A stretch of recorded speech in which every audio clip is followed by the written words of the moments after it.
You ask Tiger to calculate. This deals with linear inequalities with one unknown. The final result is d equal or smaller than 45. Let's solve it step by step. Isolate the d.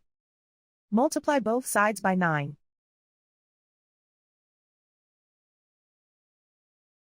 Group like terms.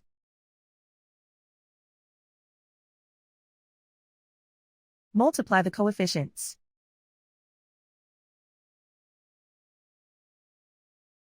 Simplify the fraction.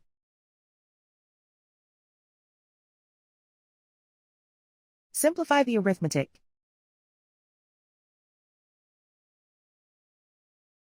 Plot the solution on a coordinate grid. And so the final result is d equal or smaller than 45.